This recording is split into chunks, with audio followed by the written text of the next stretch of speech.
We were discussing about the management of malnutrition, जिसमें we discussed about the first phase that was the emergency management, जिसमें हमने क्या किया था, patient को एडमिट किया था, उसको हाइपोग्लाइसीमिया को ठीक किया था, हाइपोथर्मिया को ठीक किया था, डिहाइड्रेशन को ठीक किया था, इलेक्ट्रोलाइट बैलेंस को और सेप्टिक शॉक को ट्रीट किया था, इन्फेक्शंस को ट्रीट किया था और फिर हमने उसको जो है फीडिंग स्टार्ट करवा दी थी। यही हुआ था। तो फर्स्ट फेज़ हमारी जो 2 से 3 दिन होती है, देखें, इन्फेक्शंस को ट्रीट किया, स्पेसिफिक डेफिशिएंसीज को करेक्ट किया और ये सब कुछ। शॉक है तो उसके लिए oxygen, IV glucose, IV fluids दे दिए। ठीक है। अब ये फ्लूइड एंड इलेक्ट्रोलाइट्स मैंने आपको बताया था, आपने जस्ट नाम लिखना है, normal saline, Ringer, lactate solution, इतना कुछ करने की कोई ज़रूरत नहीं है। ठीक है। तो ये फ्लूइड एंड इलेक्ट्रोलाइट्स बैलेंस आपने कर दिया। उसके बाद हाइपोग्लाइसीमिया के लिए मैंने आपको बताया था कि पहले आपने हर 2 घंटे जो है ना, आपने जो है वो उसको फ़ीड देनी है, ये हाइपोग्लाइसीमिया के लिए। और इसके अलावा आपने उसको, अगर वो ओरली नहीं ले सकता तो आपने उसको आईवी ग्लूकोज स्टार्ट करवा देना है। आईवी ग्लूकोज ये वाला लिखा हुआ है। और अगर वो आईवी नहीं ले सकता तो फिर क्या करना है, एनजी ट्यूब के थ्रू उसको देना है। यही बताया था, एनजी ट्यूब के थ्रू उसको देना है। ठीक है। उसके बाद इन्फेक्शन को कैसे कंट्रोल किया था, मैंने बताया था कि अगर उसको जो है कोई एपरेंट साइंस ऑफ इन्फेक्शन नहीं है तो फिर उसको कोट्रमिक्साजोल देनी है। और अगर उसको कॉम्प्लिकेशंस और साइंस सिम्टम्स आ रहे हैं तो फिर हमने उसको एम्पीसिलिन और जो है एम्पीसिलिन देनी है और जेंटामाइसिन और एमॉक्सिसिलिन देनी है। डोजेज याद करने की कोई ज़रूरत नहीं है, जितना बता रही हूँ सिर्फ उतना करना है। हाइपोथर्मिया के लिए क्या किया था हमने, पेशेंट्स को मरासमस वाले स्पेशली उनके ऊपर हमने क्या किया था, कैंगरू टेक्निक दी थी। उनको अच्छे से कपड़े जो है वो पहनाए थे ताकि उनको सर्दी ना लगे और उनका जो है टेम्परेचर आपने चेक करते रहना है, उनको वार्म ब्लैंकेट्स देने हैं। ठीक है। तो कैंगरू मदर केयर आपने इस तरह से देनी है, ये देखें, कैंगरू मदर केयर इस तरह से, ताकि उनको सर्दी ना लगे, हाइपोथर्मिया से बचाया जाए। अगर उनको एनीमिया है तो उसके लिए आप उसकी ब्लड ट्रांसफ्यूजन्स दे देंगे, अगर लेस दैन 4 है हीमोग्लोबिन या 4 to 6 है। ठीक है। तो ये हमारा था। उसके बाद हमने उनकी जो है वो कॉर्नियल अल्सरेशन के लिए विटामिन ए दे देनी है और जो स्पेसिफिक डेफिशिएंसीज हैं उनको करेक्ट करना है। ठीक है। तो ये चीज़ हमारी चल रही थी। अब हमने उसको खाना, ये सब कुछ करने के बाद उसको खाना पीना उसका हमने स्टार्ट करवा देना है, स्टार्ट फीडिंग द चाइल्ड। अब जो खाना पीना बच्चे को स्टार्ट करवाना है ना, उसमें ये देखें, यहाँ मैंने लिखा है इसको कि पहले 3 से 4 दिन में आपने उसको मिल्क देना है।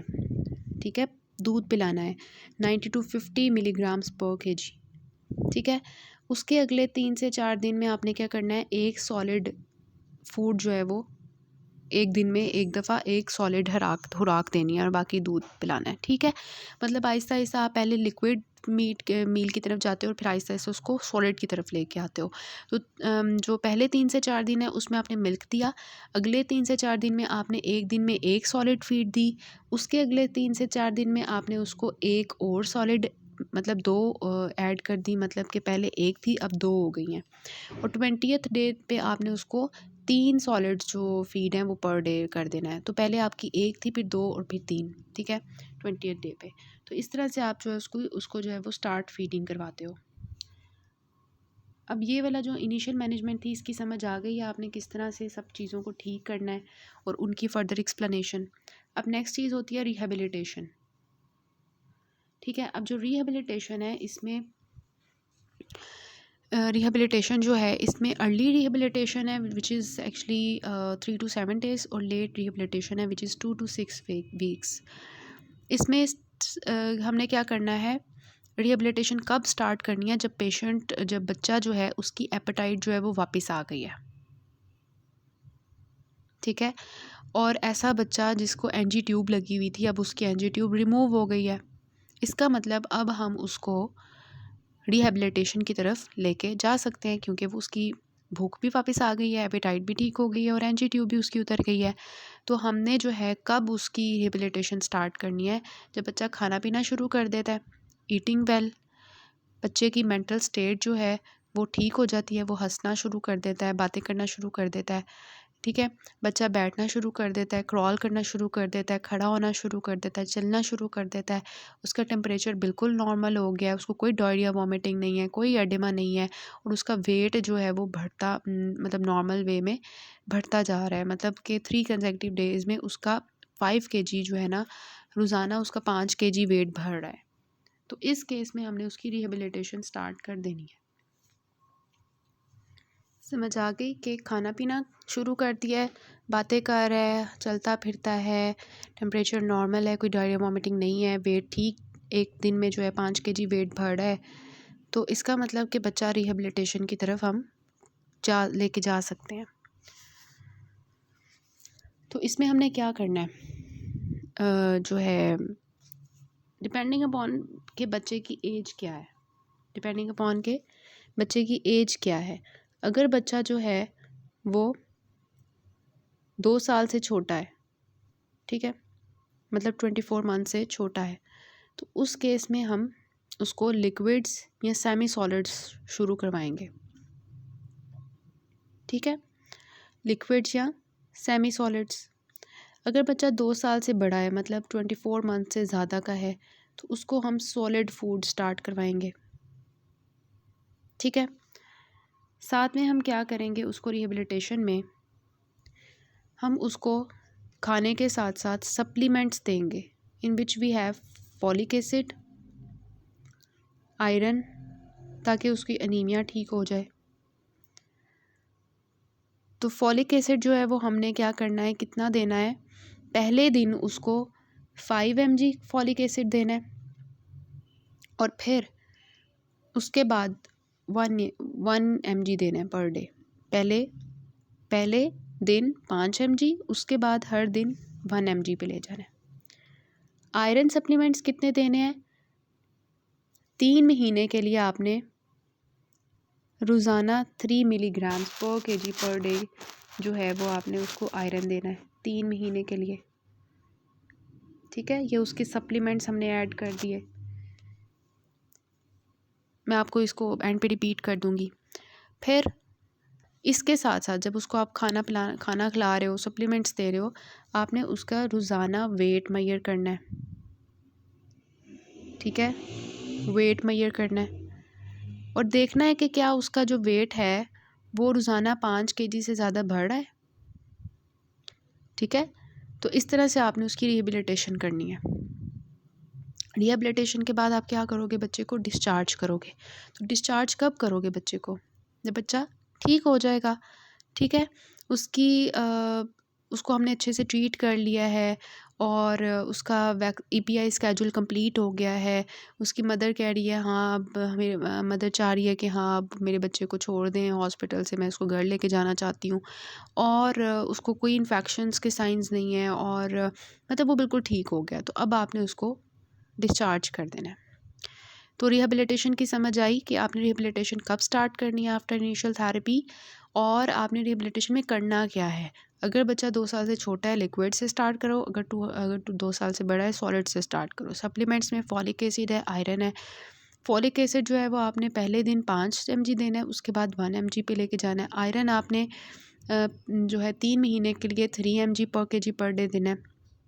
रोज़ाना वेट मेजर करना है और देखना है उसका वेट गेन सही हो रहा है, और फिर आपने देख के बच्चा ठीक हो गया उसको डिस्चार्ज कर देना। ठीक है, so this was all here in the early and let rehabilitation, intensive feeding, emotional and physical stimulation, mother को ट्रेन कर दिया और बच्चे को डिस्चार्ज कर दिया। देन इज़ फॉलो अप कैसे करना है, 4 से 6 महीने के लिए आपने करना है। पहले जो है बच्चा आपने डिस्चार्ज कर दिया, अब दोबारा कब बुलाओगे उस बच्चे को। बच्चा भी गया, आपने कहना है इसको आपने 1 हफ़्ते बाद लेके आना है। फिर जब वो 1 हफ़्ते बाद आएगा आपने कहना है अब आपने 2 हफ़्ते के बाद लेके आना है इसको। फिर 2 हफ़्ते के बाद आएगा, आपने कहना है अब इसको 1 महीने के बाद लेके आना। ठीक है, फिर जब वो 1 महीने बाद आया आपने कहना है अब इसको 3 महीने के बाद लेके आना है। आपने 3 महीने के बाद आया, आपने कहना है अब इसको 6 महीने के बाद लेके आना है। ठीक है, और फिर आपने क्या करना है कि उसको जब तक बच्चा 3 साल का नहीं जो हो जाता, आपने कहना है उसकी माँ को कि आपने इसको हर साल जो है 2 दफ़ा ज़रूर चेकअप करवा लेना है। ठीक हो गया? समझ आई फॉलोअप कैसे करना है? पहले 1 हफ़्ते के बाद, 2 हफ़्ते के बाद, फिर 1 महीने के बाद, फिर 3 महीने के बाद, फिर 6 महीने के बाद और फिर हर साल 2 दफ़ा until the child is 3 years old. तो ये आपका फॉलोअप का सारा सिस्टम होता है। ठीक है? तो 3 चीज़ें समझ आई हैं, इनिशियल ट्रीटमेंट, रिहैबिलिटेशन और फॉलोअप। फिर एक टेबल आपने करना है यहाँ से, this one, low weight gain during rehabilitation. जैसे हमने कहा है ना कि अगर हमारा एक दिन में 10 ग्राम पर केजी वेट इंक्रीज़ हो रहा है तो दिस इज़ गुड। अगर 5 से 10 हो रहा है दिस इज़ मॉडरेट। अगर 5 से कम ग्राम जो है वो इंक्रीज़ हो रहे हैं पर केजी पर डे तो this is poor weight gain. फिर आपने कर लेना है ये वाला, ये बहुत अच्छा टाइम फ्रेम बना हुआ है for the management of severe malnutrition, जिसमें हमने देखा सबसे पहले treat to prevent the hypoglycaemia, hypothermia. जिसमें 3 चीज़ें हैं, देखें, initial treatment 1 to 2 days, 3 to 7 days, rehabilitation 2 to 6 weeks, follow-up 7 to 26 weeks। Initial treatment पहले 2 दिन और फिर 3 से 7 दिन, रिहेबिलिटेशन 2 से 6 हफ्ते, फॉलोअप 7 to 26 weeks। सबसे पहले आपने क्या किया कि ट्रीट टू प्रिवेंट, क्या, हाइपोग्लाइसीमिया, जिसके लिए हम क्या करते थे, ग्लूकोज देते थे। हाइपोथर्मिया, जिसके लिए मैंने आपको बताया क्या करना है, डिहाइड्रेशन। और ये तीनों चीज़ें आपने कब तक करनी है, पहले 2 दिन इनके ऊपर फोकस करना है, ग्लूकोज के ऊपर, टेम्परेचर के ऊपर और पानी के ऊपर, डिहाइड्रेशन के ऊपर। ठीक है? उसके बाद आपने इलेक्ट्रोलाइट बैलेंसेस मेंटेन करने हैं, इन्फेक्शंस को ट्रीट करना है और अपने जो है माइक्रो न्यूट्रिएंट डेफिशिएंसीज को ठीक करना है। ये भी इनिशियल ट्रीटमेंट का ही काम है सारा। तो आपने ये लेके जाना है यहाँ तक। ठीक है? मतलब इनिशियल ट्रीटमेंट ही समझ लें इसको। फिर रिहेबिलिटेशन में क्या करना था, उसकी डाइट और उसकी सप्लीमेंट्स। ठीक है? फीडिंग आपने स्टार्ट कर दी है, सारा फीडिंग तक आपका जो है ना वो आ जाता है। अब फीडिंग और ये जो माइक्रोन्यूट्रिएंट डेफिशिएंसीज है ना, ये रिहेबिलिटेशन के अंदर भी ऐड हो जाएंगी। पहले विदाउट आयरन है और रिहेबिलिटेशन में आयरन ऐड कर दिया, फॉलिक एसिड ऐड कर दिया, और फिर increase feeding to recover loss weight, ये आपने एंड पे लेके जाना है इसको।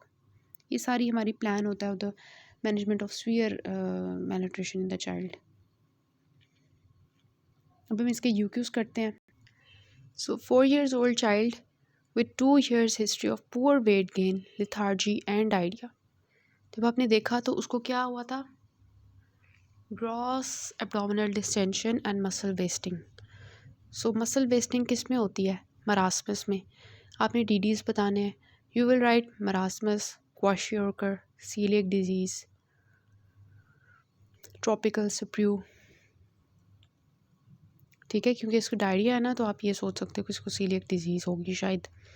अच्छा, फिर होता है इन्वेस्टिगेशंस में क्या करवाओगे, आसान है ना, सीबीसी करवा लो, इनफिल्म और blood glucose level, blood lipids level, iron level, vitamins level, septic screening, stool culture, urine culture for parasites and germs, serum electrolytes, serum protein electrophoresis, complement levels, serum albumin, LFTs, RFTs। ठीक है? उसके बाद आता है 3 years old, बल्कि 3 years नहीं है, 18 months old child। 18 months old child presents with recurrent diarrhea। On examination he looks emaciated। अब लुक देखें उसकी, emaciated, weight 5 kg and has some dehydration, pedal edema and dark excoriated skin। Skin की problem चल रही है और oedematous है और इमेसिएटेड लुक है।